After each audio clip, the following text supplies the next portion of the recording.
This is episode 147 of the Double Cross Anime Podcast. I'm Whooper, and here's Mario. Hey everyone. It's, we did it. You can probably sense the exhaustion in my voice. That's because we just watched a whole bunch of episodes to catch ourselves up on the winter 2022 anime season. Four of them, and then we're going to talk about Touch at the end. Shows are The Orbital Children, Sabikui Bisco, Kotaro Lives Alone, and the second half of Ousama Ranking. Before we started recording, Mario remarked to me that most of these, if not all of them, kind of fell off towards the end. And I'd have to say I mostly agree. I guess we'll find out where the minor disagreements may lie once we get started talking about them. So where do you want to start? I just want to say that before we doing the podcast, I sampled some other shows, and unlike the show that we about to watch, which is like ending very badly, this show that I sampled before the Shonobiskedo and Real Man Clubs, they aren't that interesting to begin with. so I thought the so, first so episode it, of Ryman's Club was all right, but as soon as I watched the second, my interest level dropped to zero. Alright. I think I was I was intrigued by the idea of like adults playing in a casual corporate league Yeah. rather than Yeah, I like the watching idea high itself. schoolers play after school. Hmm. But yeah, then after that, nothing doing. So it's possible that these were the four best series. Actually, no, Yeah, there's no way that Sabikui Bisco was one of the best series to come out of winter 2022. That's just impossible. I mean, it just yeah, we it uh dumped all over itself at the end, and yeah. there's no way. Well, we didn't we decided that not to take Attack on Titan or Kimetsu no Yaiba. So these are like the two popular. Oh my god, I'm so mad at Attack on Titan. It's You're so mad still at it. Why? it still Oh, because hasn't it's the finished final yet. season, part 3. yeah. Dude, it's the Well, biggest anime of the last 10 years. There's no way that they're just gonna uh, let it die. Jeez, I was expecting this gonna be like the end, the true ending of Attack on Titan, and then they announced that Pack 3 comes next year, so we have to wait for Yep. another year for this. What do you Oh mean we? You're jeez. not still watching it, are you? I still haven't watched it. I still haven't watched it. Well, then why why are you upset? Like what's the problem with that? You're not even watching it. I thought for God know how long, a year now, that this gonna be the end, and it's not. They just oh my god, nah. I mean, I'm a save some. You gotta reduce your anger levels there. Save some of that anger for the people who actually watch the show. All right. So which show should we watch? I think we can start with the second half of the last season then. So Osama What do you mean, rankings. Alzheimer ranking? Yep. Yeah. Oh boy. So I have notes on every single one of the episodes that we're about to discuss, and it's not as though we're gonna go episode by episode. We'll Yep. just talk freely and generally. But nevertheless, I did write down my thoughts on every single one of the episodes that feed into these shows. Mm-hmm. And so it's just a big stew of negativity in this Word doc in front of me, and I don't think I could even like parse it out. All I know is that the second half of Aosama Ranking, I just did not care at all about anything that was happening until That's too the bad. second Yep. half of the very last episode when Kage, goes off on his own and builds that house and looks for work and stuff. I Yep. was like, oh man, Kage is a real character again instead of just being Boji's cheerleader and crying massive tears out of his two eyes every single episode and yelling Boji's name to give him encouragement in the endless parade of fight scenes that constitute this second half. Ugh. Yeah, I agree. Like structure wise, like the first half, I think it spans so much better, and the second half, it just like in a matters of a day, I think. So Yeah, like the amount everything, of time that the amount of yeah, I know what you're saying. Yeah. yeah, the amount of action in there. It's just like they focus on that one, like particular event. And Yeah. It's like the Chimera Ant arc in Hunter x Hunter, but for yeah. Ousama Hmm. Ranking. Just a miniature version of it with everybody Yeah. standing around in that courtyard fighting against Oken, who just infinitely, regenerates, and he beats Uh somebody and then a new guy stumbles on over to where they are, and then Oken fights them and beats them, and then somebody else comes over to fight them, and it's yep. just I mean, it was basically a shonen anime. I I kind of disappointed of Oken, the character itself. They have a pretty good concept, like having a immortal being who eventually lost his soul. But like the backstory of Oken, like he didn't really, like deserve to be an immortal being. I would have expect him to, like to have a trust of, like being immortal. But no, he just, I think his father just put it onto him. So I know his father was a god because he's brothers with Desha and Despa. Yep. And that the way that the show revealed that he was their brother was kind of weird. It was just like, surprise, he's their brother. But that's fine. You got a little plot twist thrown in there. Um, yeah, so their father was a god, and so his godly DNA was passed on to his children in different measures. So was Oken, he awakened to his immortality just naturally, or did Miranjo have something to do with that? No, Mirancho had nothing to do with that, from what I understand. No, But she she didn't did do anything. brainwash him to. No, She didn't make him yeah, immortal, but she did brainwash him, right? no, so like he's starting to lose his humanity, and it's her to recruit him to Yeah. to support her. So I don't think she having anything to do with Oaken losing his mind, and like become a set sack of you know killing machine. You don't think that she Have anything to recruiting do. him to be a killing machine had anything to do with the fact that he was a killing machine? Uh-huh. Good point.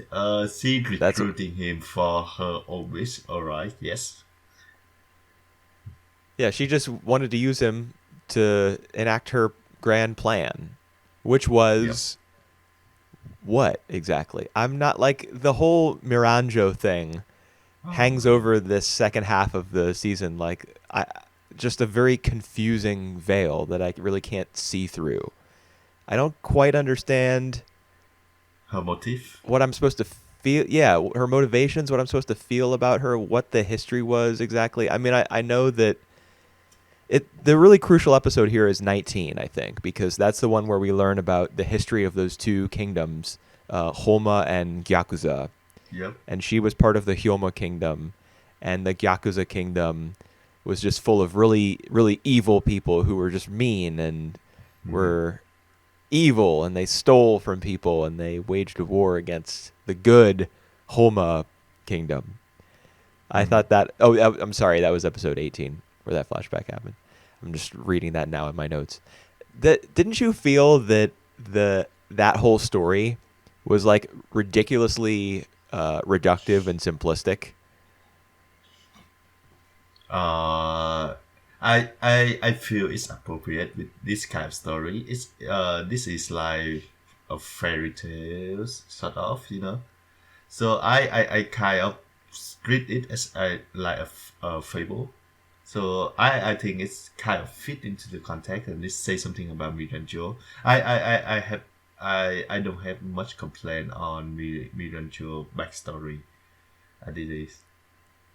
Okay, so then you probably have a clearer grasp of what her history is and what she was trying to achieve with all of this. Like she was the puppet master who was moving all the pieces into place so that Yep. she could. What was her end game? She wanted to be Her with end Bose, game. right? Yeah, that's right. She was She in love with wanted she was in them love with to. Bose. Nah, not necessarily. I think Oh they no! just Do not tell me that it was platonic. Don't say that right now. well they just she just wanted them to go on an adventure again. No, that's some BS, dude. The scene where they're both on the island and he's chilling on the beach and she's on a towel like kind of tucked between his torso and his arm and she's all blushing and stuff. No, she was in love with Bose and she assassinated his wife. The two wives, yes. Yeah, well, she planned to kill the second one too after the second one had had his child, because she Yep, needed his child in order to resurrect to bring him back to life. yep. Um, like what the fuck? She was definitely in unrequited love with him, or I don't know, maybe it was requited. He, I, Yep. I Uh, just don't understand. Like, what was she trying to accomplish? What did she think she was going to be able to do? yeah, She was trapped in a mirror. yep, yep. I don't think she have any plan to like get out the mirror because it's like her curse. But I know for sure that she plan to like wreak havoc to the kingdom, so like destroy everything, so that like Kimbo said doesn't have a responsibility as a king anymore, and they just go on an adventures, be happy together forever, and Gotcha. all that Okay, jazz. well then why if it's possible for the demon to bring her back to life as Daida shows us in episode 22, I guess. Yep, Yeah. Episode 22 Daida steals Despa's wish.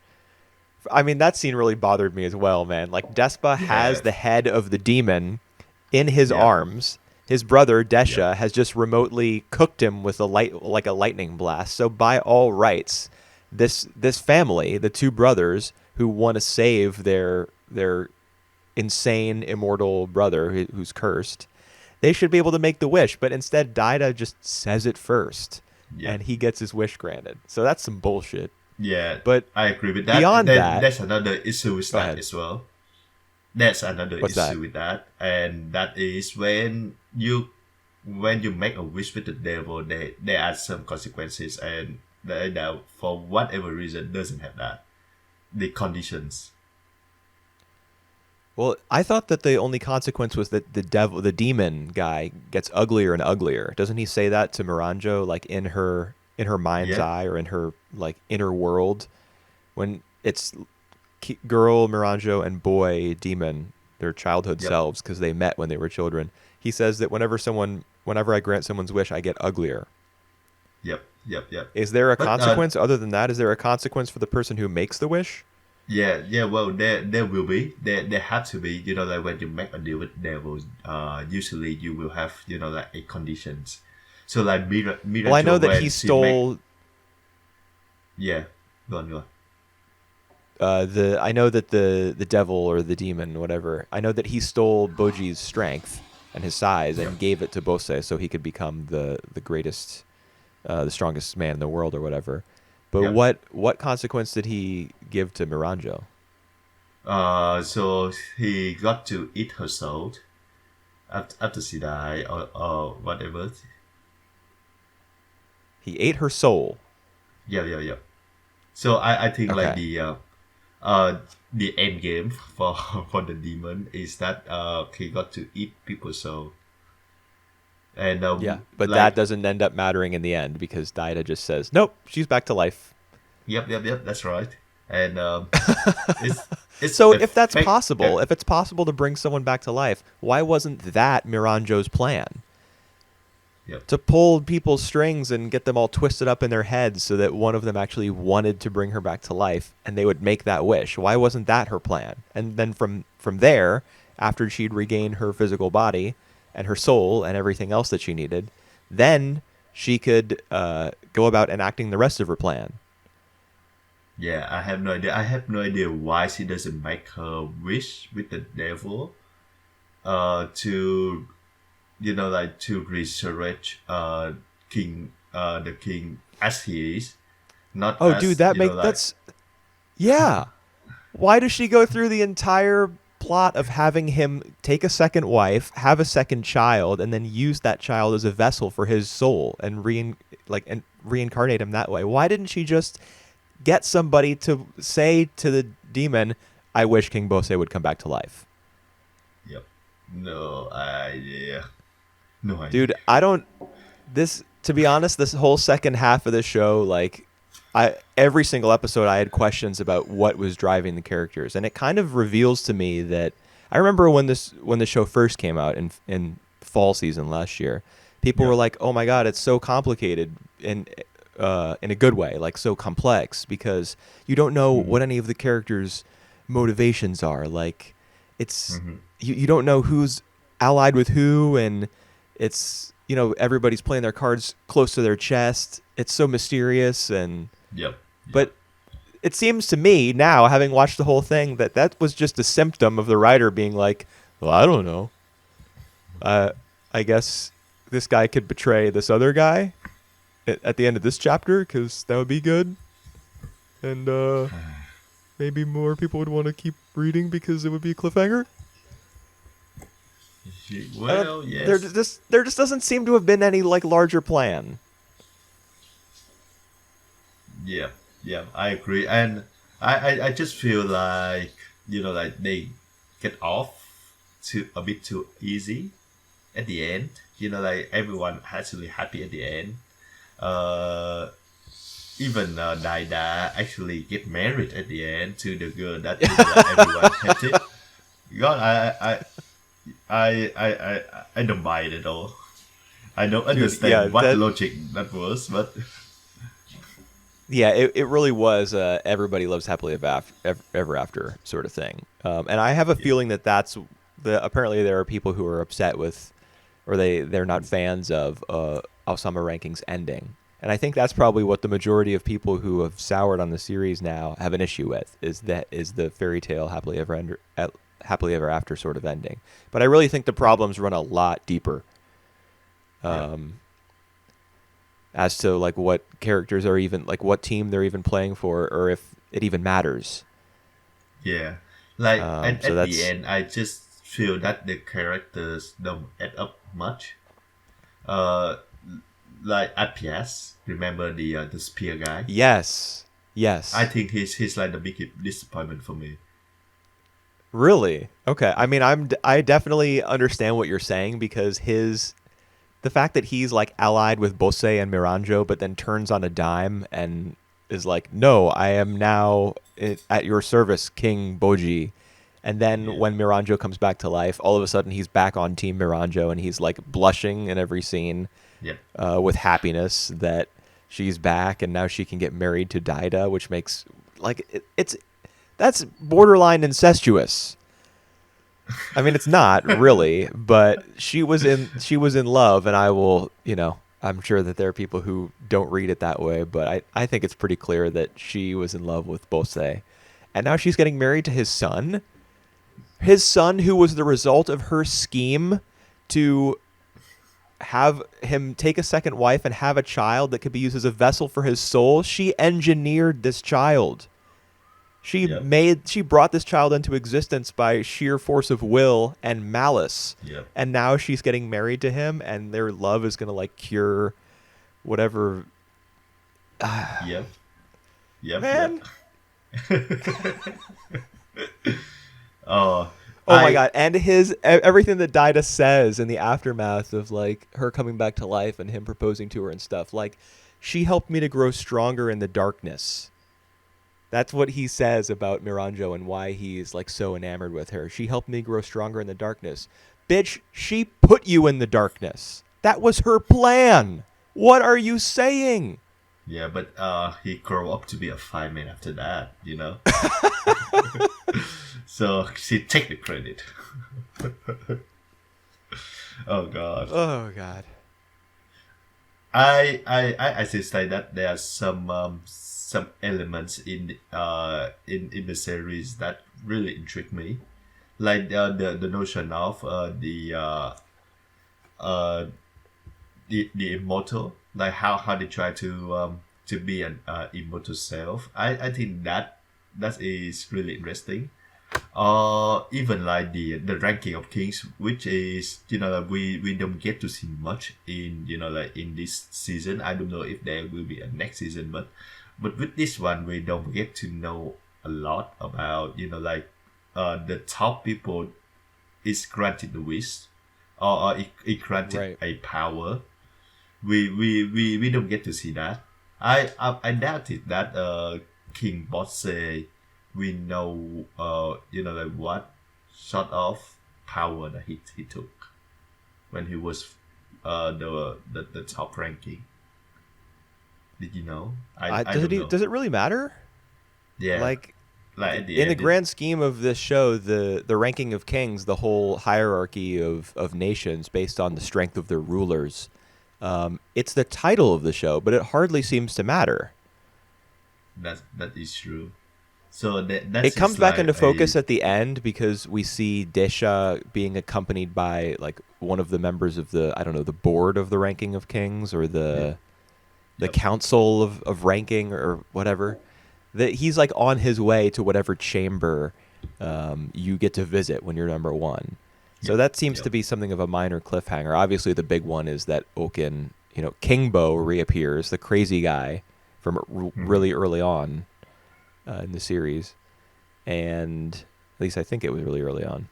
Was he the guy that Boji did the dance with, or Okay. was that someone else? No, Kingbo. Kimbo, the Kingbo, the guy who shows up and cuts the boulder and then oh my frees god. Oaken.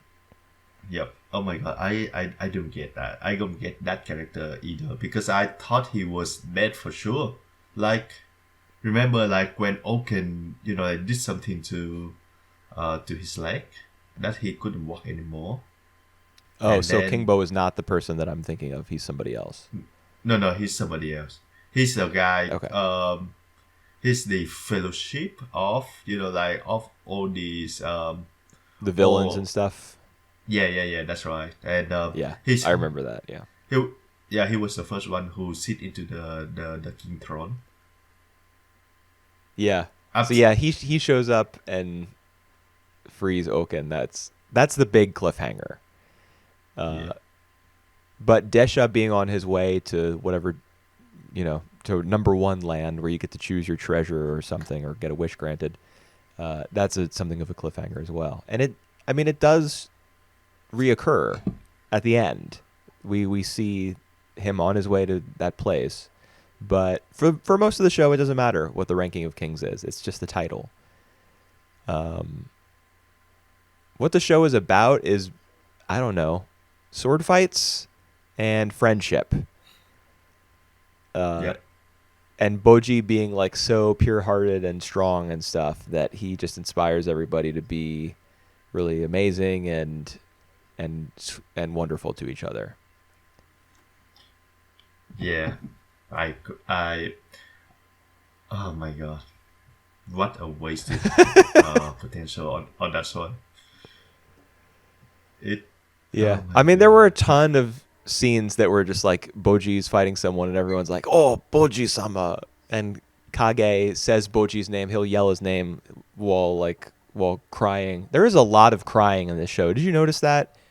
Like every episode, especially in the second half, has people just gigantic Ghibli-sized tears streaming down their face. All right, Everybody getting emotional. it just Kage, Bochi, and healing. I think. Oh no, I actually started to take screenshots. I have an entire folder Oh, of I all the remember. characters like weeping profusely. Yeah, I remember APS cry at some time, and I don't know if Bosse cries. I think he did. I have one of him Jeez. crying. I at this point I've forgotten the context for all of them, but everybody gets their turn. And it's just there's so much emotion on display. Unfortunately, I didn't really connect with any of that. All right. Let's talk Because I was too about busy asking questions about what the hell was going on and why the hell was it going on. That was the major question for me. yeah. Let's talk about Bochi birth mother. You Yeah. just Do you remember her name by any chance? have no idea because I don't think they refer to her name at all. I have a hard time believing that it never came up, but you're certainly right that like usually we just see her. We don't hear anyone address her by name or anything. Yep. Yeah, the scene where she like hunches over him to protect him while she's getting skewered with arrows, Yep. which Miranjo has arranged, to have her assassinated. And like Boji underneath her, like her blood starts to pool around his legs. That just the edginess of that scene was I was just like, oh no, this is not good. This is too much. Oh, I like that scene. I like that scene. I just don't like the scene afterward when she's give a thumb up for her killer. You know, Yeah, the live thumbs up on. thing that was one of the moments where I kind of got mad. Like one of them, probably the biggest one for me was where Daida's like, she helped me grow stronger in the darkness. That just made no sense at all. But also, yeah, the thing with Miranjo coming back, and I don't know, it was the idea, I guess, when you're looking at it from the writer's perspective, is it's kind of Miranjo's story just as much as it is Boji's. Yeah. So she needs to have her cathartic ending with everybody, like forgiving her and encouraging her to move forward in her life as Daida's bride. Yeah. So everybody's got to give her the thumbs up, including the people who she killed or schemed against or otherwise ruined their life. They all have to forgive her. And they just worked backwards from there. Like, how are we going to make this happen? Oh, we can't really feasibly do it? Whatever. Just have their ghosts show up and signal their approval of this murdering puppet master's rebirth. Yeah. I just think that the thing is that the writers or on the show itself doesn't hate Mirancho and think that she that has room to redeem herself, and that just come like in total contrast with like everything that she had done before that, because this Yeah. girl she did some fuck up thing. She killed a lot of people for her scheme, for her twisted scheme. So she Yep. doesn't get to like get off as happily as she is at the end. Yeah, and yeah, I mean, I agree with what you're saying, but like I said before, I feel like that's what a lot of people are confused by or upset with. But I don't know, like Miranjo, you could have written this show so that Miranjo was just as evil, but you managed to like bring her some sort of closure. Maybe don't have her find that closure in being Daida's wife, but like I don't know, have her plan B to come back to life herself, like bring herself back to life, and then once she does that, she has encounters with several characters in her new form, like her resurrected form, that start to change her perspective. And then go deeper into the conflict between Homa and Gyakuza. I mean, I think that the fact that was so simple, you said that it made sense because this is kind of like operating on fairy tale logic. And I see what you mean by that. Like the concept of a kingdom of good people versus a kingdom of bad people is a very fairy tale sort of thing to do. Yep. But the thing is, Miranjo's suffering and her villainy are rooted in the fact that she was a member Yeah. of the kingdom of Homa, and she and she suffered herself Yep. at Yep. the hands of people, like really cruel people. So if you're going Yep. to use that as the psychological basis for her actions, you can't have it be a simple fairy tale thing. It's got to be something bigger and more impactful in the wider world of Ousama Ranking.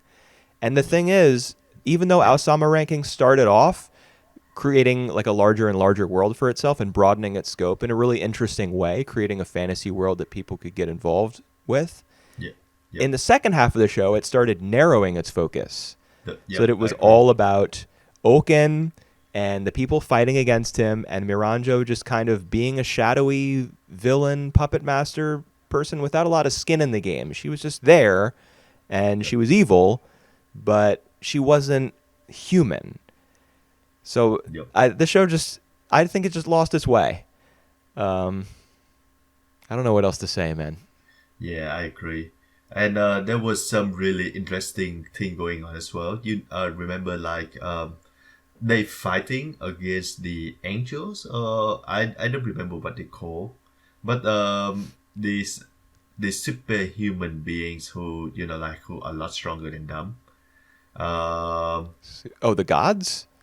You're the talking gods. about the Sorry. Yep. flashback where people Yep. back during Yep. the Yep. time of Homa and Yep. Gakuza were Yep. fighting against the gods. Yeah, yeah, And I remember that. think I think they're still relevant to the present day.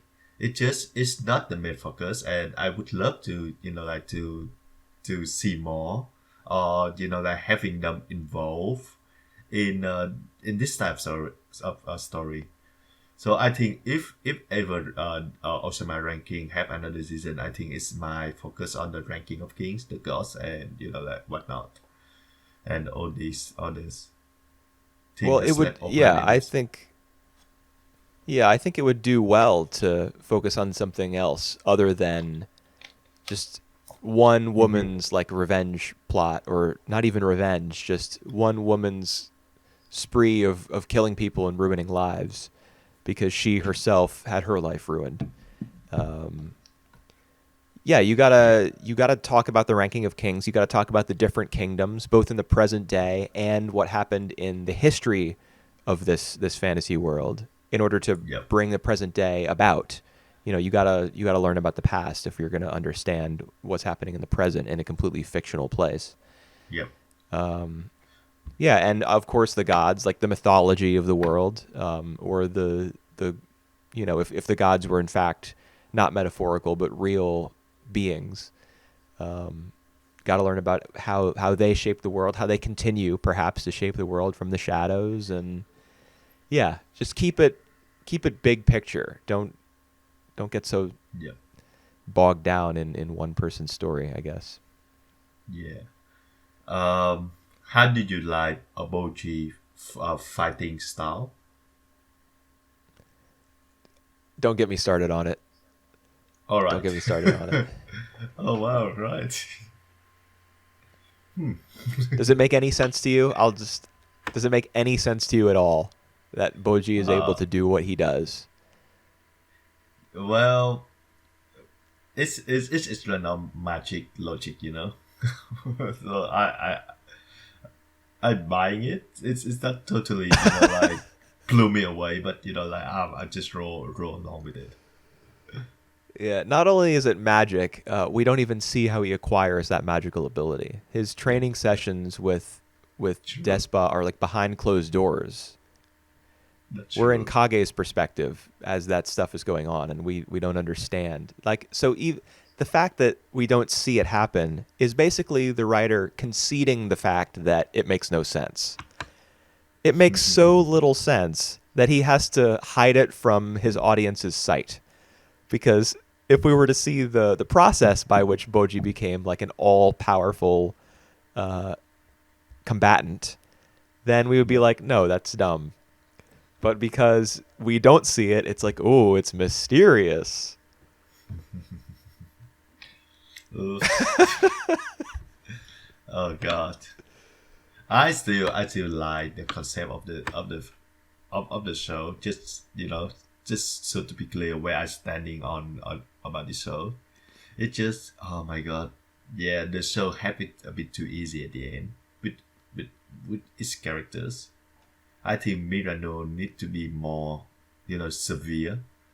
Have like more severe punishment than this, and with all the other characters as well.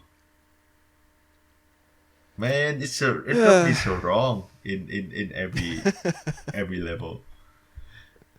What are you talking about, man? It's just a fairy tale. Yep. Ah, God, what a disappointment. Yeah. Oh well. Yep. All right. You have any other notes that you want to conclude with? I have pages, but I'm not gonna bring any of it up. All right.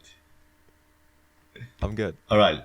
Yes. All right. So we get on to other show. Sure, you pick. All right.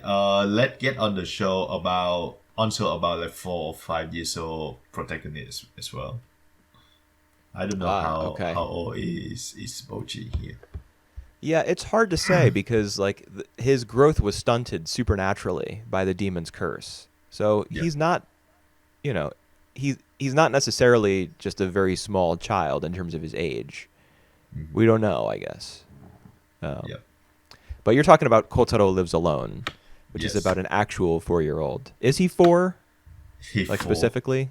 He fall, Okay. and I think So it like in the process of the series, we have like one of his birthdays, which he turning 5, I think.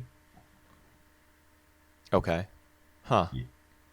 Remember I'm sure that? that I made a note of that somewhere in these 3 pages that I'm looking at in front of my face right now, Right. but I don't remember that. Yeah. It's So he turns 5. So yeah. he's probably that's not a kindergarten that he goes to, right? That would be a preschool, That's most likely. Yeah. Yeah. I say yes. Okay, because I kept writing kindergarten, but yeah, preschool makes sense. All right. So I would say like the bigger things about Kotaro Live Alone is that this 4-year-old doesn't act like a kid at all. Yeah. And No, he oh my doesn't. God, yep. And it just But you love him. You uh love him anyway. yeah, that's right. I At first I didn't know anything about this series like prior to I watched the first episodes. So I did expect like a kind of comedy, like the same style as other show that I can recall right now. But I expect it to be more comedy than this. And when I finished the first episode, I was like, oh my God, this is not a comedy, but like it get It me. is. It is a comedy. Yeah, a bit. It is not big on laugh. It's Uh, it I mean, it's not a gag comedy. It's not a straight ahead, laugh till you drop sort of comedy. But I wouldn't classify it as a drama. If it were a drama, we would be getting like visits from Kotaro's parents, and he would have to deal with like the implications of their presence in his life, and it's yeah just it's a comedy, but it takes its time to tell you a little bit about who the characters are and yeah what's damaged them, and yeah uh, you know, I still classify it um as a comedy. It's maybe yeah slice of life is a better word. yeah. I would say it is life for me. And he not only he act like an adult, he actually he's more mature than like that. Shin Carino, his The manga flatmate, artist who lives next door. the manga artist. Yeah, that's right. Yeah. He very attentive as well. Yeah, well, he has to be. I mean, a lot of his not traits, but a lot of his mannerisms, I guess. The show points out that he's sort of adapted to defend himself and protect himself Yep. from the situations that he found himself in when he was still living with his parents, either his mother or his father. Yep. Like for example, in just the very last episode, which I just finished watching a couple hours ago, Yep. he has all those newspapers delivered not just so that he can look for his like mention of his mother and father in the paper, like the Yep. obituaries. I assume that's what he's reading to see whether they've died. Yep. Um, He also does it because if there's too big a buildup of the newspapers, the delivery man will know something has happened to him. Yep. Like a 4-year-old kid specifically tells an adult, yeah, if you see more than 2 days worth of these newspapers built up into the delivery chute in my door, something has happened to me. You need to call the police. You no child Jeez. has the wherewithal to make that sort of plan, much less express it so clearly out loud. Yep. But the show frames all of that behavior as I don't know, just something that he's evolved in order to protect himself. Yep. Yep. Because he's this sort of kid who eats tissues because he went without nutrition Yep. for so long. Like he has just had a He got unspeakably horrible yeah. life up to this point. But he does his best every day anyway. Yep. Are the one who watch late night anime just because like that keep him company from like from living by himself. Right. Tono-saman. Yeah, to Nashaman. Well, That's a fun running gag. yeah. Because the show is apparently so bad. Like every time that the show is on and Shin is visiting, Yeah. or they go see the movie, the Tono-saman movie together, in that episode where, like, there's an episode where he takes not only Kotaro but some of his friends out to the movies, and he springs for popcorn and 3D glasses and all that stuff because he Yeah. wants to make a good impression on Kotaro's friends. And of course, Kotaro's like, he's jealous, Yep. They go back and see the Tono-saman movie, and Shin is like, wow, that was the worst movie I've ever seen. Yep. So it's so terrible, but that's just one of the things that you put up with when you have a kid, or when you accidentally become a kid's guardian, Yeah. just by living in the room next door. I yeah, and it's like an official guardian. It's not even he just hanging around with Kotaro. I think that's a really nice nice gesture from Shin. To just I wonder where's Kotaro going. I just follow him because he's Yeah, a 4 see, years I old. I love that. right. Yeah, I really like Shin's character because Yeah. he starts off as being like a no good, kind of lazy, stick in the mud sort of manga Yeah. artist who's just scraping by. He's not aiming for like a serialization or just a larger role in his publication. He just does what he has to just to skate by, and he's like a womanizer. That part of his personality kind of recedes into the background as the show goes on because he gets more and more involved as a child's guardian. But when it starts, I remember in the early episodes, whenever he answers the door, he expects it to be a woman, and it's Kotaro Yeah. instead. Yep. Yep. Yep. So it's a major change that he goes through, which isn't really remarked on too much, at least not directly. Mm-hmm. Though it kind of comes back up in the last episode, I guess, because his ex-girlfriend comes by, and she's like, yeah, I just broke up with my boyfriend, and your apartment was close by, so... Yep. So this is another casualty of his relationship history. Yep.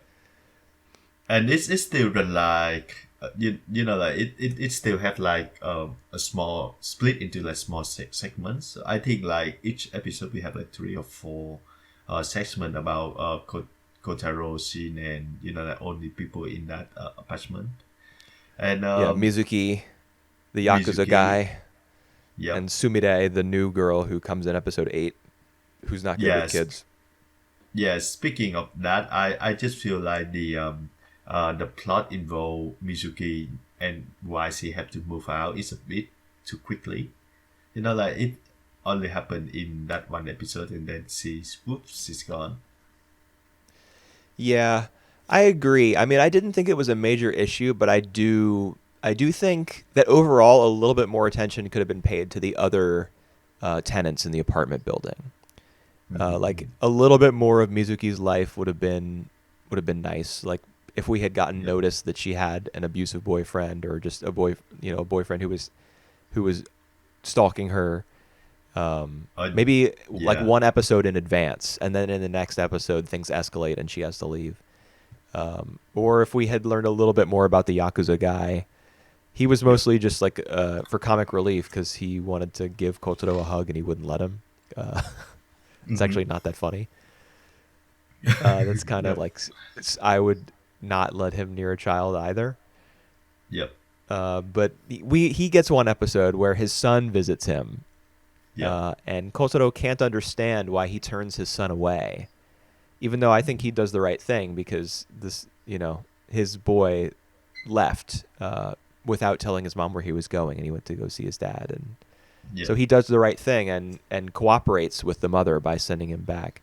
Kotaro can't really understand that because he wants nothing more than to be back together with his father Yep. and his mother. Even though they really caused him a lot of pain, he's, like you said at the very start of this conversation, he's 4 years old.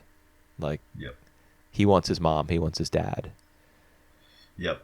And he has to I just think. balance that desire with the knowledge that they didn't want him. Yep. That's really just crushing. Yep. I think the show just try a right balance between um being funny and being You can say the word really, comedy, it's all right.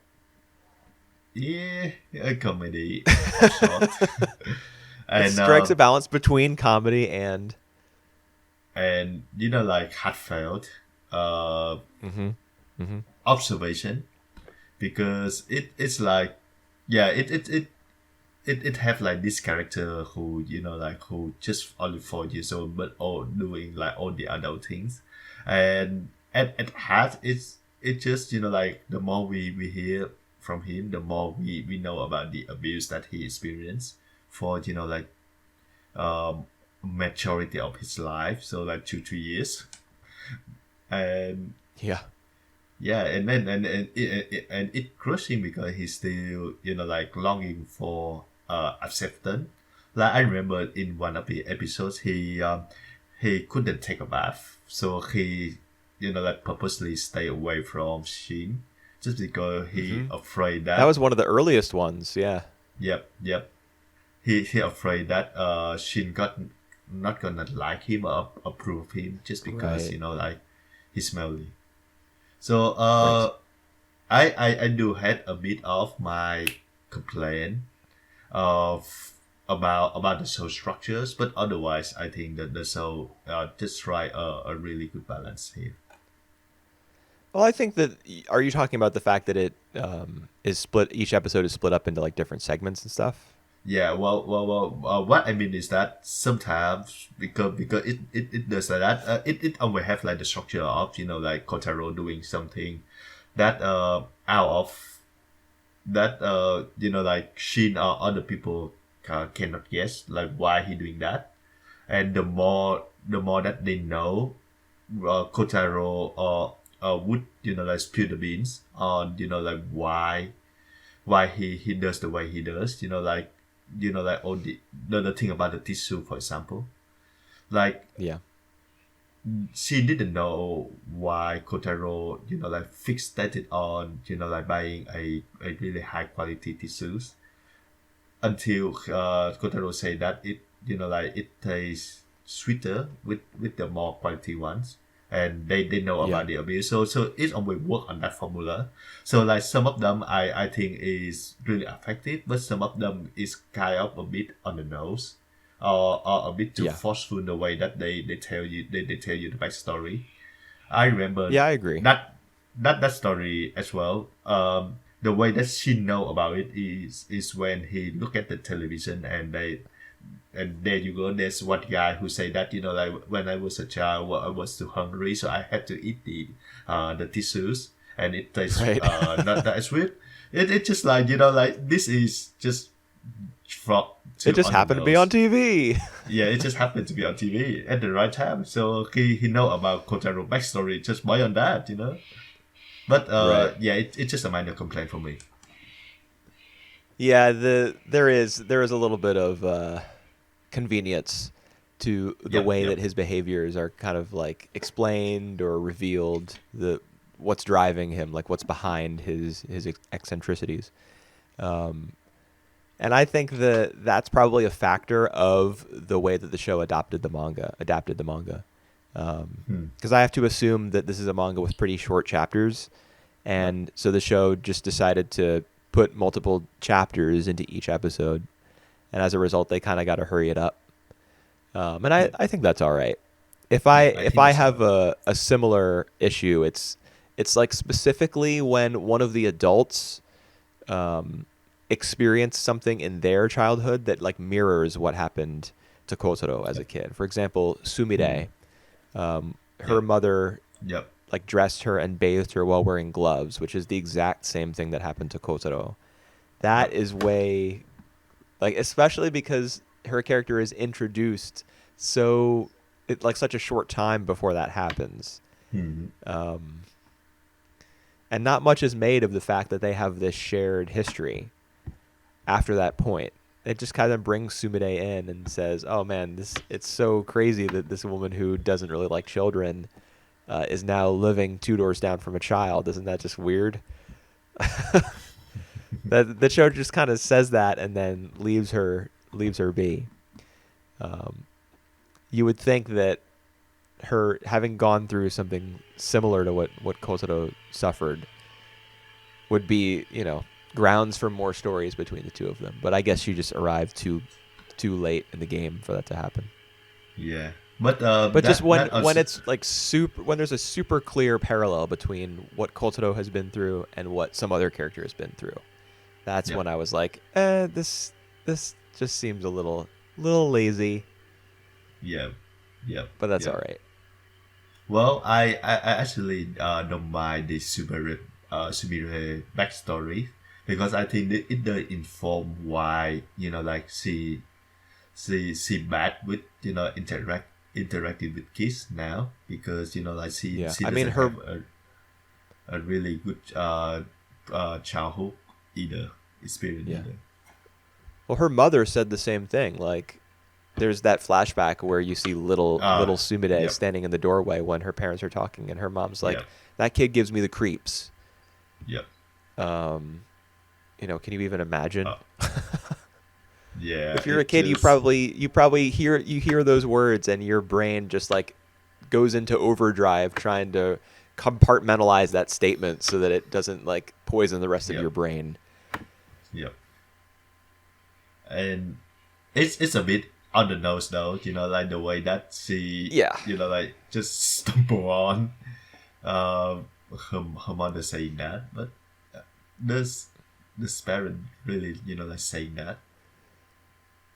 Yeah, well, perhaps the one of the reasons why it kind of feels a little bit too simple and too easy is because Kotaro Lives Alone is the type of show to approach these issues gently. It's not Yep. going to draw them out and get into like the nitty gritty of how a person will suffer over the course of their life as a Yep. result of these experiences. In a way, it's sort of therapeutic. Like people who may have had issues similar to these might be able to watch this show and really feel it on Relate. a deeper level Yep. because the show is like tactful about it. It doesn't Yep. drive the stake in too hard. In fact, they Yep. may even watch the show and be able to laugh about some of these things, even if they've had similar experiences. It may Hmm. be like medicine for them. Yep. Um, so it may Yep. not have been in True. the show's best interest to be too realistic or too like I don't know subtle or humanistic. It needed to kind of operate on the surface a little bit. Yep. Yep. Yep. Yep. I understand. Yes. I think this show has been a success, and they start top for second season already. Oh, is that right? Yep. Yep. Yep. That's what I heard. I guess if there's more manga to go, and Netflix has no money, they're billions of dollars in debt still, but they have all the bargaining power in the world, so they can get people to give them money, so they can give money to other people, so that they can put more stuff on their website and get more people to give them money. And if in that gigantic exchange, Kotaro happens to get a second season as a part of that, well, then that's good. Yep. Not Yep. it's not the sort of show that I would like run out and watch the second season of. Mm. I didn't feel like it was great, but it was all right. It was good. It was fun. It It was was it was amusing. pleasant. It was entertaining. Yeah, Yeah, it was pleasant. Yes, that's a good word. yeah. It That's the it's word I was bring looking for. yeah, it's make me tears up like from time to time. So yep, this show I Yeah, me think too. does a very good job. Yeah, you know what really made me tear up was the ED. Oh, Whenever the right. ED would kick in at the end of the episode, Yeah. it's performed by Kotringo, which is the stage name of the woman who sings the songs in this corner of the world. Oh, right, Uh, right, right. and her voice just has this like really airy, wispy, nostalgic sort of quality to it. Hmm. Um, I hear it and I start to get a lump in my throat within seconds. Like something about her voice speaks to like my inner child, I guess. Uh, so I would watch the ED every time, all the way through, even though it was always, well, almost always. In episode 9, it continued to play animation through the ED, but in most of them, it was like a card, like an illustration. It would start zoomed in and it would zoom out. That would be one shot. It would go from really, really zoomed in on an illustration to zoomed all the way out, and you would see a whole bunch of different characters, like playing in the park Hmm. or, uh, I don't know, hanging out in somebody's apartment or something like that. Yep, yep, yep. So even though it was just one static image, just zooming out, I would still watch the whole thing because I was like, she really gets me, man. This singer really understands me. Cool. All Maybe right. I was just like experiencing leftover emotion from In This Corner of the World. Maybe I just heard her voice and like my brain flashed back to that movie. Maybe that's what was happening. Yep, I don't know. yep. Um, you want to we to move on to other show, or you have any like other note for Kotaro? Well, yeah, we can move on. We spent so long talking about Ousama Ranking and our disappointment and our uh, Oh, disapproval. yep. All All right. the diss words. Uh, Let's move all on. right. Let's go with another disappointment then. Sabikui Bisco. Oh, you could have gone with either show. We said let's go with another disappointment. But yeah, Sabikui Bisco, one of the most disappointing anime that I think I've seen in at least a year. All right. Uh, Man, this thing just I mean I it's not as though it was amazing to begin with, but yeah. they really just made a mess of Uh, their bed. all right. To its defense, I sort of like the way that it's like operate the world. So like the people who get crushed. Uh, I think that's a pretty cool idea, and then there are some of the monster that we see like at the first half of the show. I think they are creative, like the way that they mix between a bit of steampunk and like monsters, Animals. animals. Yeah, so they have like Yeah. the island something crab. Yeah, well, Iron Shell Crab, that's what Akutagawa is. But Yeah, he's the least of the craziness. I mean, Akutagawa is yeah, normal compared to the hippos with machine guns on them, or the yeah, planes yeah, that yeah. have gigantic slugs, apparently like powering them as the engines or something. Yeah, And that then there's like electric sand eels, and people ride around on giant iguanas and stuff. It's really crazy. creative. It's Yep. diverse. Yeah, yeah, yep. I really love them.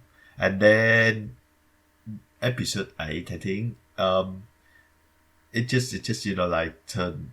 Oh my god! It just so bad. I just can't even like tell you how bad it is. It introduced a villain who are too bad to like Well, it doesn't introduce him. We see Kurokawa in episode 1. yeah, yeah, yeah. But I mean like at that episode he becomes like a full on villain who like just plain evil for his own good. Yeah, he's like a Bond villain. Yep. Just too over the top. I mean, I think over the Just top is all right for this show. It's just that I don't know. The man, I don't know. I think 12 episodes is not a sufficient length to position a villain like this for success. yep, I mean, yep, because his plan is basically he wants to manufacture this medicine yep, and sell it to people yep, to cure them of the rust. So, but in order to make sure that he has a good consumer base, he needs people to actually be infected with rust. So he is the one who's causing everybody to catch rust sickness. Like he's blowing rust clouds yeah. across the whole world and stuff. The the thing is he did that without like having a medicine uh to work on that first. He Yeah, didn't but know. I think that was his plan. First, he had to infect everybody with rust, and then Find out I mean that's why somehow. he was after. That's why there was a bounty on Akaboshi's head to begin with, Bisco's Yep, head. yep. Was because Kurokawa wanted him to give up the location of the Rust Eater mushroom, so that he could. Because Kurokawa is a former mushroom hunter. Yep, So he yep. knew that the rust could be cured by mushrooms, even though most people believed. See, that's the thing. It's actually really the plot of the series. The larger plot is actually really interesting from Kurokawa's perspective. He's a former member of a clan who has intimate knowledge of how he can set up this. He can set up the entire all of Japan to be eating out of the palm of his hand. Yep, yep, He's going to infect everybody with this terrible disease and be the sole owner of the cure. It's yep, like COVID conspiracy theorists, but for real. Like he was gonna be the guy who's, yeah, I have the cure, and I'm also the one who gave you the virus. yep, But so that's yep. that's kind of interesting, but I don't know. All The show right. just approached it all wrong. Yep. Way too many scenes where there's a character who's going up against him who's gonna die, and in the nick of time, someone comes to save them. I lost track of the amount of times that either Milo was saved by Bisco or Bisco was saved by Milo, showing up at the last second. All right. I tell you Or what. Jabi comes to save them at the last second, or they save Jabi at the last second, or some variation of that. I just got tired of it. Yeah. I tell you what. I think the show focus would be on Bisco and Milo. Like friendship or even like romance relationship. I don't know. I think at one point Yeah, Milo just said, there were some gay vibes. I picked up on that. "All right." And they focus too much on that. So I think the whole thing like started like just crumble and just fallen by its own feet is from like the scene where Milo just see a postcard or something on the TV by Kurokawa Yeah, it's like an because emergency broadcast sort of thing where he sees Kurokawa torturing his sister. yep, and it just wrong in so on many levels. The first thing is I think that podcast is supposed to like directly to Milo, and No, is he that says both of them? specifically in the broadcast, "I'm sending this out like all over Japan, so you're probably gonna see it."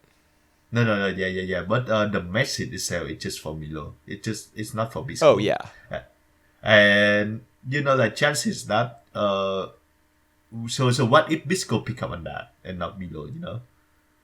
He I just I feel don't like know.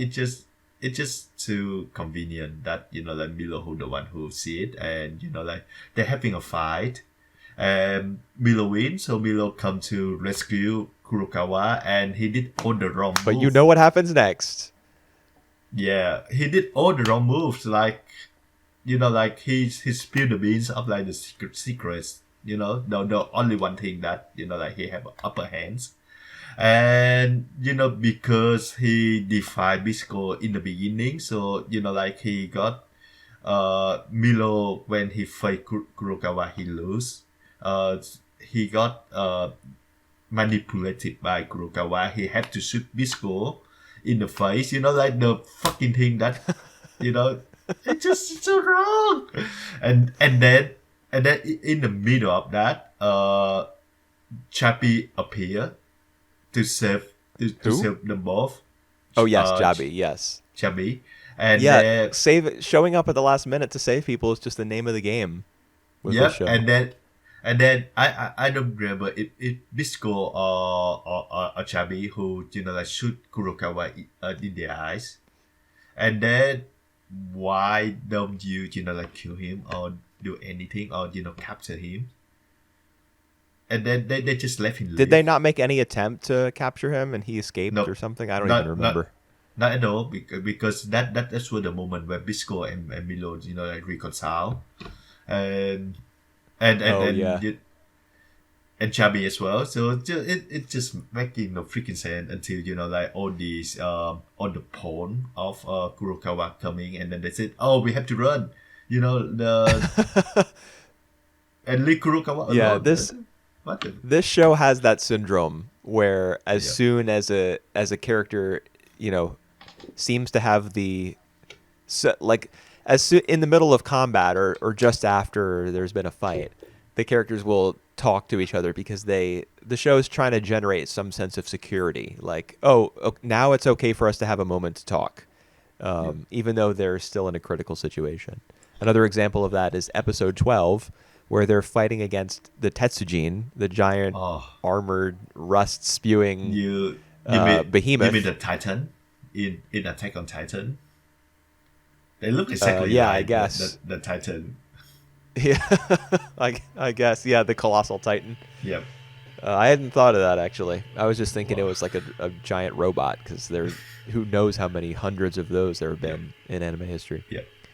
Yep. Yep. But Bisco, he comes back to life, which is another stupid decision on the show's part. He shouldn't have died to begin with. The Yep. entire story Of should have course, been structured he differently. cannot die. Yep. No, he can't. I mean, he's the main character. His name is Yeah. in the title, in fact. But anyway, during the fight with the Iron Giant, the Tetsujin, he erects like a wall of Rust Eater mushrooms because he now has like ultimate power over them and can spawn them wherever he wants. So he puts up a gigantic barrier, Yep. and the Tetsujin is like firing at it, but it can't get through. And so all the characters, Milo, Bisco, Jabi, Pawu, they all just have a little powwow behind their wall of big Rust Eater mushrooms, and they just talk to each other and like say their goodbyes and like, you better not die out there. Don't die on me. I'll love you forever. It's just exactly what you would Oh, expect from like a shitty 80s action movie. They all yeah. just take turns trading catchphrases behind this little wall of mushrooms that could give out at any moment. You could Yeah. all die. There's like the giant could just walk up to that wall and stare over it and blast you all with a cloud of rust straight Yep. down on top of your dumb heads while Yep. all this terrible dialogue is being traded between you. It just it's so bad. And the Tetsujin itself, I think, is stupid. Like the whole plot with that giant rumbling around the wasteland for like 3 episodes, and the way they fight it is exactly the same every time. Yep. They approach it. It's really big and strong. How are we possibly going to beat it? Oh, here's what we do. One of us gets up on top of Octagawa, the crab, and then we cause a mushroom to spawn underneath us, and it shoots us up into the air, and then we fire. Like, they do the same exact maneuver like 4 or 5 times over the course of 3 episodes, Yep. and it just gets to be boring. Like, you see it for the 3rd time, your brain is like, I have seen this before, Yep. and so it's like your mental processes as you're watching are just slower because your brain's like, this is not new information. I don't need to prioritize this. Yep. It's just Yep. it just gets to be repetitive and silly and loses any of the appeal that it once had. Yeah. Yeah. Well, I would say that characters are not this show's strong suit. They actually I actually like the character design of Pawu. She looked like one of Tezuka, design. She looks like a Um, Tezuka character. Is it because yeah. of the outfit? it's because of like the way they draw her hairs that cover one of the eyes. I think like Tezuka love to do Oh yeah, that. yeah. That make And that I can see the link between those two things. Yeah. yeah, and I mean, there's a lot of anime like characters who have we hair on covering an eye, though. yeah, but like Probably this, because of like Tezuka's influence. yep.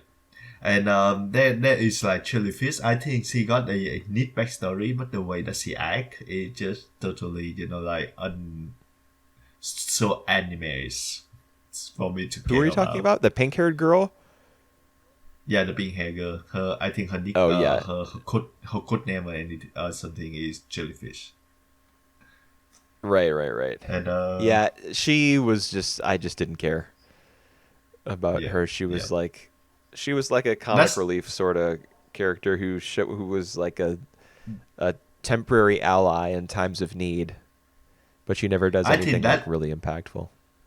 yeah, I think that's the thing because like she have a really interesting backstories, and the way that as she come to learn to like trust other people is like something cliche, but like still effective if you done right. As of this show, like all the character, I don't really care any inch of them. Yeah. So like It's even though true that that the story goes off the rails and the characters didn't you know didn't have carry, much to offer. But yeah, even the show's setting, which I initially when I saw the first episode, I thought it was going to be one of the show's strengths. yep, Um, I found that it goes to a whole bunch of different places. The first half of the show is kind of like following the characters as they're traveling from one region to another.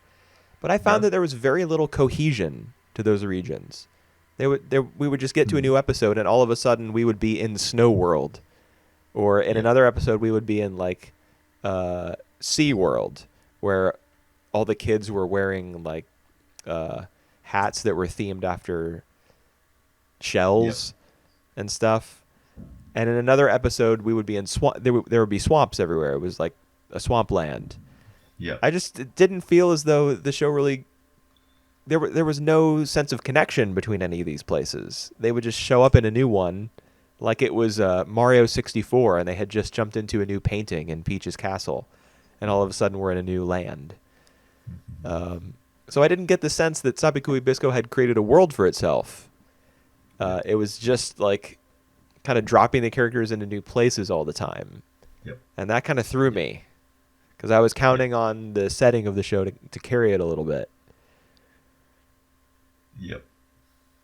Yep. Too bad. Too bad that like at the later half we they also just focus on that like that one villain, and like the whole extended battles with I think just the show very little. I don't really care. Yeah, the how did Bisco stay afloat in the molten rust for so long? You remember this, where Yep. Kurokawa gets knocked down into the rust. Yep. It looks like lava, but it's probably relatively thick because it is like superheated rust. So it makes sense Yep. that you wouldn't immediately sink down into it. But Yep. Kurokawa gets knocked down into it, and then Bisco is like standing on his body, and then he just then there's Yep. that whole long conversation between Bisco and Milo, like them saying their goodbyes and stuff, and Milo being like, "I love you." Uh, During this entire time, Bisco is like in the rust. He's like up to his knees in Yep. it. Yep. Yep. He's Yep. not With displaying any pain. so He's with not with sinking any best further CG. down. Yep. Yeah, well, there's a lot of that in a lot of Yep. anime. Yep. God. This one is no exception. I mean, Milo shouldn't have been able to come to the rescue in episode 9 in order to save Bisco from Kurokawa because he was like mortally wounded. He got shot in the back like 10 times while he was carrying Bisco out after the botched attack on Kurokawa in episode 8. So Milo oh god, just Yep. Yeah. I mean, major disappointment. If we're looking back on the history of this podcast, I think this has got to be one of the most the biggest nosedives. And it wasn't even that high up to begin with. Yeah. But it like plummeted below ground level and started digging down towards the center of the earth. Yep. Oh god. It's just a big disappointment for me as well. But I think let's move on to the last show, the Orbital Children. Let's do it. So this one was I supposed to be good. Supposed to be good in big quotes because Yep. it's by Mitsuo Iso. All right. But it ended up being just kind of mediocre. Well, all right. I have a bit, like a bit stronger opinion on this one.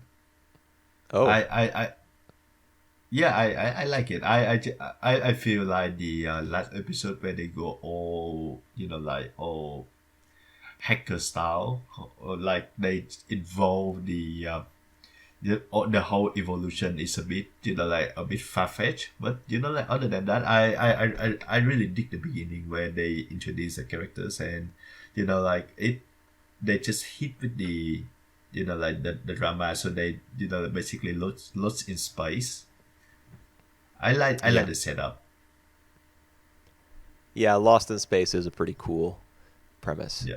That always makes me want to check something out when it's about people who are stranded in like the void of space.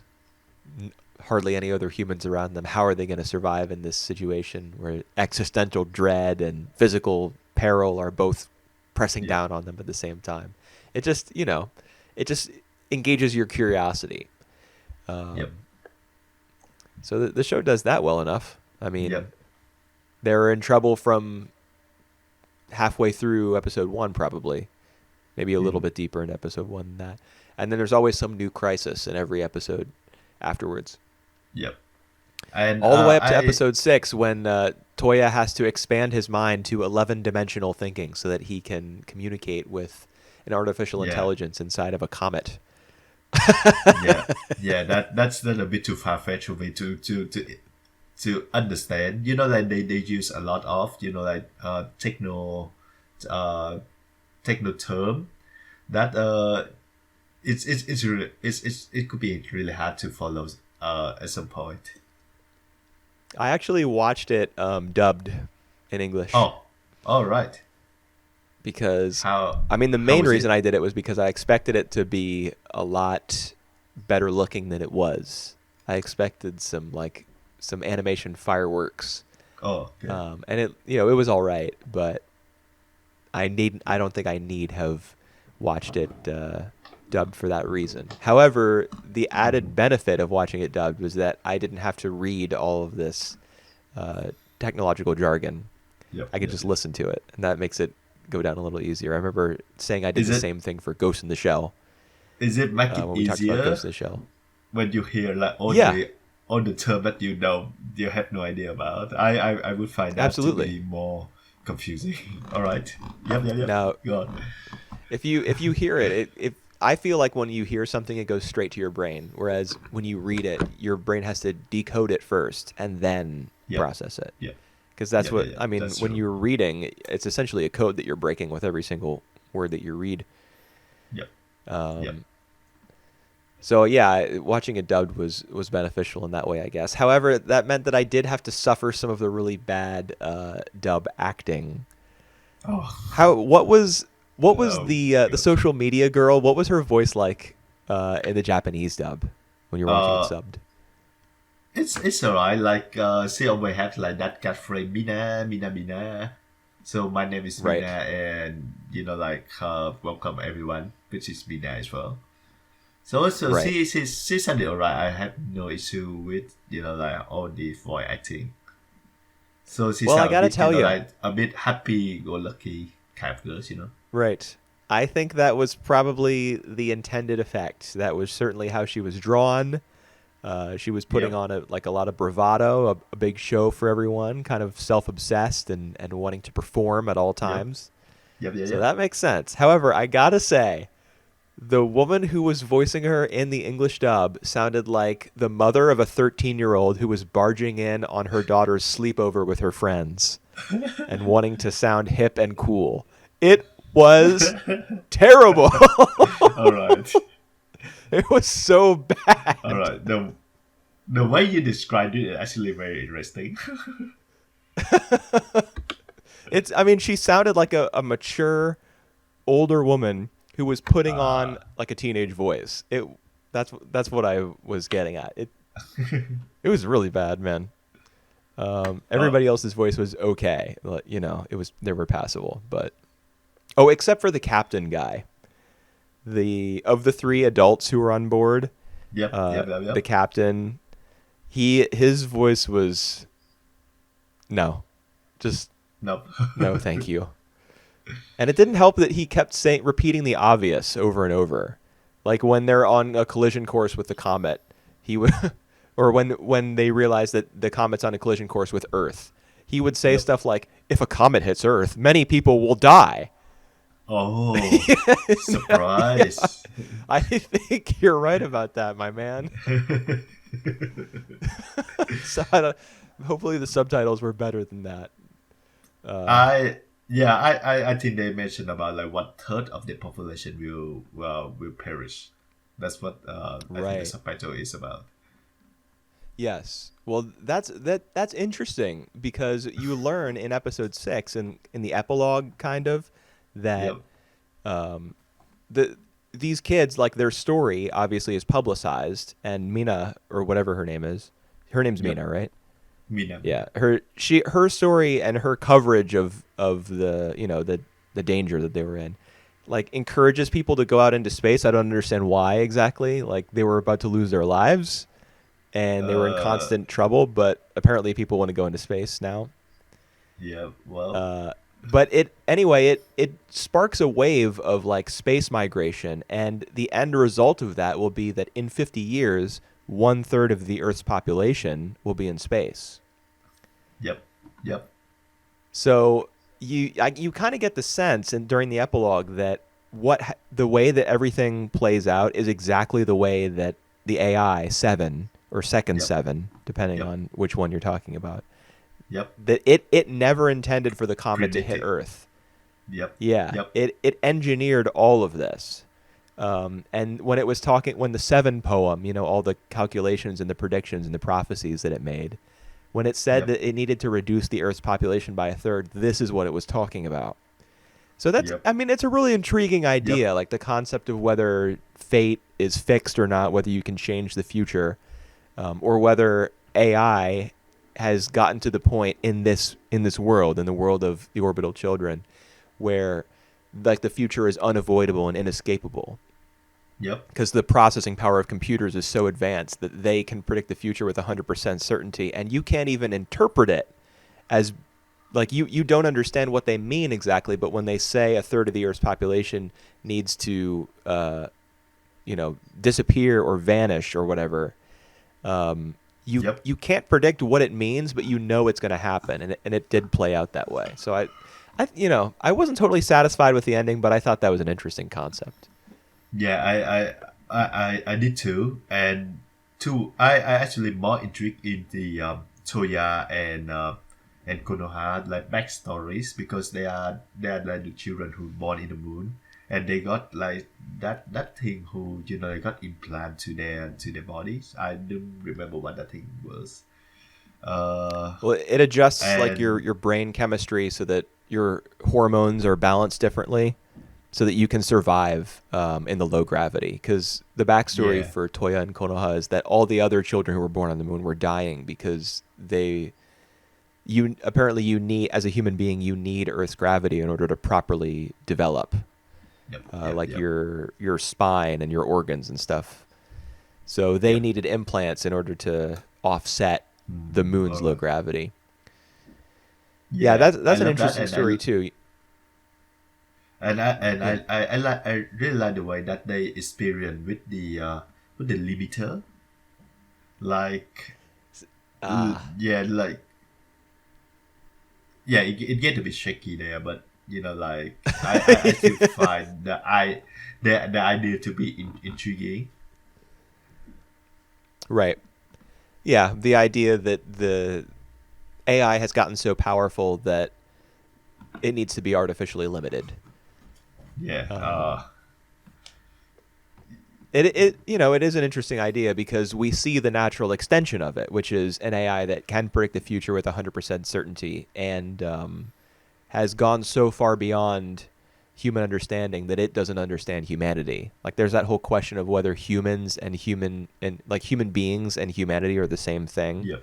That's Yep. what Toya has his argument with Second Seven about in episode 6 when he's in his like cosmic space baby Yep. Yep. Yep. mode. I mean, Yep. it is interesting the idea of limiting artificial intelligence, but the way that the show made use of it for the most part was like, all the fight scenes between Bright and Docky, the two Yep. hovering Yep. AI drones, like they Yep. would be remove your A limiter. No, you remove your B limiter. Yep. Yeah, I'm gonna remove my C limiter. Like Yep. And then there's not a lot of drama there. You're just saying letters, like you're counting upwards. yep. I don't know that there's a good way to represent that visually. That's right. Now talking about the characters, because some of the characters I just feel like they don't really add up much. For example, the mascot, and I got the name here, Anshin-kun? Anshin-kun. Yeah. Yeah. What exactly does he do or she? What exactly he or she does? Well, it's an old man inside the costume, and he's literally just the mascot.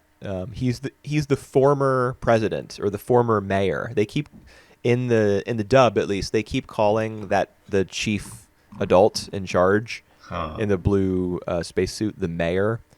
So I think Yeah, this guy was the former mayor, I and now got he the- just hangs around in a mascot suit. Yeah, And I got whatever.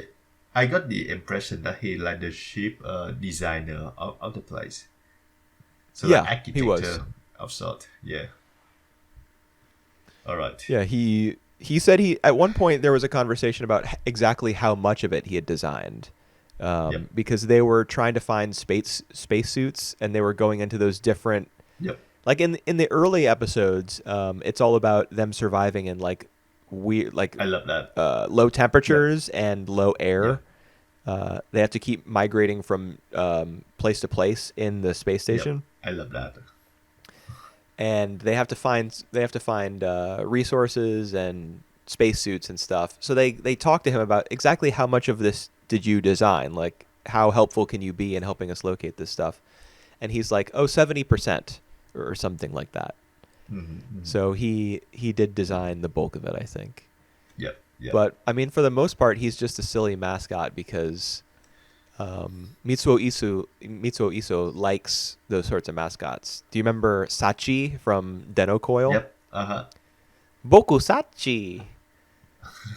Yep. That's a similar thing. Sachi is Deno Coil's version of Anshin-kun, or perhaps I should say, Anshin-kun is the Orbital Children's version of Sachi. Yep. All But right. he's way less cool. I mean, Sachi is awesome. Oh god. Yep. Anshin-kun is just kind of weird. Yeah, it's yep. Have nothing else to say about him. He's kind of weird. How about Nasha? Like she did die in the end, right? She did die. Yeah. She Oh. literally ejects herself out into space. Yep. I just noticed that's her full name is Nasha Houston. Yeah. Well, she said, yeah, there's a joke about that. She's like, obviously Yeah. that's a fake name. Yeah, her name is NASA Houston. Her character was a little around the time when all of her dialogue was about the Seven poem. Yep. I started to lose interest in her. Like Yeah, true. it became clear when there was a particular moment, maybe in episode 4, when she was fiddling around on an app on her phone, and Konoha's like, "What are you doing?" She says, "Oh, I'm just using this app that helps you, lets you see the Seven poem and how the future is going to play out." And I was like, "Wait a second. Isn't she the traitor?" Yeah. Isn't she the person who's like leaking their location and stuff to UN2? Wow. Because Cool. she's obsessed with like this prophecy, and she wants things to go exactly the way that they've been foretold, and Yep. UN2 shutting them out is part of that. Yep. So Yep. around the time when that started to completely dominate her character was when I was like, I'm not really interested anymore in NASA. And the scenes when she was in like low gravity, when she was kind of hovering around trying to find the kids, there just didn't seem to be any real sense of danger there. I Mm. mean, it's not like she was gonna shoot any of them, or I think that I don't intentional know. because the way that she doesn't really wanted to harm them. But yeah, it doesn't have any kind of tension, like yeah, like you said. Yeah, I mean, I didn't really care much when she died. Yeah, That's not a. It's a pretty mean sentence to say. I didn't really care much when that person like perished forever, I but I didn't. I mean, I was just like, well, there she goes out into space, just another piece of junk orbiting Earth. yeah, I actually did think that she might reappear at the end. You know, like when they said like when they meet together for the last time and they said like it's still missing one person. I thought that she gonna reappear somehow, Oh, but it's not. you're right. They did say something about that. Aren't we still missing one person? Yeah, yeah, yeah. And But who I was think that that one what person? The show doesn't explain. It doesn't say, right? yeah, it the voice it's the young one, that's what they said. Or The what? the young one. So it's The like young one. yeah, that I think that what they said. I AI who like give out the code to us to both Toya and Konoha when they was a kid. 12? Yeah, 12, but like the younger version of 12, I think. Huh. Okay. Yeah. So it's the AI. It's So the that's what. show kind of implies that it who it is, and it's not supposed to be NASA. All right. Yeah, yeah, yeah. Well, whatever. I mean, I didn't want to see I her again anyway, so that's fine with me. Yeah. Well, I actually feel that it had an interesting idea, but the way it tried to resolve at the end is a bit far fetched for me. What do you mean? Like everybody coming together again one last time, getting the band back together? No, no, no, no, no, no. The climax. So the one that like in order to like resolve the whole thing, we need to evolutionate the AI so that it becomes like the smartest thing ever, and it will like change the course of action accordingly. I don't I really don't buy even that. remember what you're talking about. I don't remember. Uh, all right, so They're yeah, they're so saying like they need to catch up with the AI, so they got to remove all the intelligence limiters, and yeah, give so they can meet it again or something. no, no, no. So the one before that. So this I'm was talking about like when the orbit hit the Earth, they have to like give all the information to 11 second 11 Second so seven, that sorry second 7, not 11, second 7, so that he can evolve and become like the smarty thing, and then he can um like find out things about human, know more about human, so that he can reverse the orbit not to hit the earth, and all this yeah. all the kind of stuff. I don't really buy that. That's just my point. I feel it a bit too far-fetched for me. Well, you were just talking about how you were interested in the concept of removing limiters from artificial intelligence. I Like interested in that the was concept of that, but like the way that like they go into it, it's a bit not my cup of tea. well, they just do the standard thing that all science fiction anime do, or I Yeah, shouldn't say anime, science fiction stories, just in general. You know, yeah, they in the end, they reaffirm the importance of humanity and the importance of free will. Like they tell stories where the future appears to be fixed and humanity is just like a tiny little speck in a much wider galaxy. But then they always circle back around to, oh, but humanity are actually the most important ones, and they're very important, and you can change the future, and we do have free will, and Yep. you are amazing for being a human being with your own free will. Yes, you at home watching this show right now. So that's, I mean, the whole scene where Toya is interfacing with Second Seven, he's like, I don't care about any of the stuff you're telling me. I just want to save a human life. Yep. Humans are different from humanity, and we do have free will, Konoha. You just have to take my hand. You know, it ends up becoming very, I don't know, Yep. very kind of Yep. standard, optimistic, forward-looking sci-fi. That they don't really allow any real dread or Yep. like bleakness to enter into the equation. They don't let the comet hit the Earth. You know, Yep. they don't let anybody. Nobody is sacrificed except for NASA, but she doesn't count. Yep. That's right. uh, yeah. So I mean, it. mostly I was interested in this series just for its exploration of like what technology could look like in the future, what space, what the way that we go out into space and prepare ourselves for it. That's the types of technologies that will develop to acclimate ourselves to it. Yep. Like just stuff like the soda machine when the series is first opening up and the kids are like, oh man, this is so cool, we're in space and we get to have like free food and drinks, and you see Toya take that little collapsible thermos or canteen or whatever, Yep. Yep. Yep. and he like plugs it into the soda machine and it slowly fills up, and then once he's finished drinking it, he crumples it down, he collapses it again and puts it back in his bag. Yeah. Yeah. Stuff yeah. like that. I was just like, oh man, that is cool. I just wanted to see I- more stuff like that. I agree with that, and even like the rescue station where they have to pull up by their hands, like I manually, like I really like that. Right. Like the idea. Yeah. They say a lot of stuff Those you were know. neat. Yep. There was like attention being paid to whether or not they could go through certain bulkheads based on the air pressure that was on either side and whether it was equal or Yeah. heavier on one end.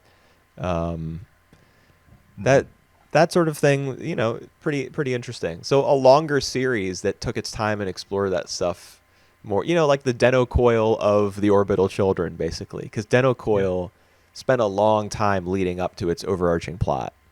That's right. There were a lot of episodes where it was just like the kids kind of wandering around in the city and playing their VR games and trying to run and hide from Sachi and stuff. And it told individual stories in the middle there as well. Before it ramped up. So the Orbital Children might have benefited from something similar. But I think that there was probably an issue with funding because Iso has talked in interviews about wanting to get this thing made for a long time, but he couldn't do it because nobody would pony up the cash for it. So I think that a 6-episode series, probably a compromise. Yeah. I actually feel like it like you, the show would have benefit much better if they have time to explore more about the Earth and even like the space. So like just time to explore more, and then it can get into like the main story like that. But yeah, well, I'm glad this happened. I glad that I watched it as well. I actually like think this is like still the show that I prefer the most out of the 4 shows. So I see. yep. For me, it's got to How be about you? Kotaro Lives Alone. It's got to be Kotaro. Yep. It's Kotaro is more. I just had consistent for my sure. expectations for the Orbital Children were just way too high. Yep. And it just like whenever I saw a CG model being used for Toya when he was riding around on his wheelchair, Right. especially in the early episodes, I was like, oh, don't do this to me. Like I was hoping that this would be the one series all year that would not put in some lousy looking stuff like that. Uh, but they did. You got to get Yep. your anime made, and if you've got a deadline, sometimes you got to just Yep. do it that way. Make it happen. Yeah. Nah, It still I hurt know me to very see it much. though. There was Right. also an issue that I found when like in certain scenes, Mm-hmm. the line work would be really like the thickness of the lines would be really varied. Mm. In some scenes, it was perfectly consistent the way I would expect and the way I would hope that it would look, Yep. and in others, like um, I don't know. You see that technique used sometimes now because everything, even though a lot of anime is drawn by hand and it's scanned in digitally, so obviously it's a computer sensing where the lines are Mm-hmm. and creating a vector based on that or whatever the term is. Yep. I think that there are a lot of programs being used, or let's just say filters being used on line work to give it some variance in like thickness and darkness to create Mm-hmm. the illusion that it's a hand drawn, like what you're seeing. It's been delivered directly from the paper that somebody drew on to the screen in front of you. Yep. So there'll be like characters standing still, not moving around or anything, and the outline of their face will be one thickness, and then the outline of half of their arm will be another, and Yep. the drawing has the shape of the character that you expect, but it's just like it looks kind of jagged, and I don't really like it. Yep. I mean, I've seen it in a bunch of series apart from this one, but I was just really hoping that the Orbital Children of all things would not have these issues. I'm just repeating myself at this point. Well, I was just so like overall, I was just disappointed in more than just the story. It was also a series that I expected to look like stellar, and it just looked all right. yep. Nah, I still like it. So it's have the ambition for sure. Sometimes it just doesn't really I think sometimes it just go a bit uh too out there for me to some but yeah, otherwise I still watch it anytime. All right. Did we get through all four shows? Is that it? Yeah, yeah, that's it. That actually it. We did it. All right. So tune in for next week, guys, because we're gonna you know move away from this lackluster winter season to like some of the promising title in the spring seasons. Promising, he says. Promising. I don't know, man. I'm just feeling tired. I'm just feeling like exhausted. Anime has exhausted me. It's drained me. Oh, But yeah, we will be back in 1 week, 7 days. We got 10 shows, same as always. yep. Tune in. We're going to be talking about them. Tune in. See you next week, guys. All right. Bye.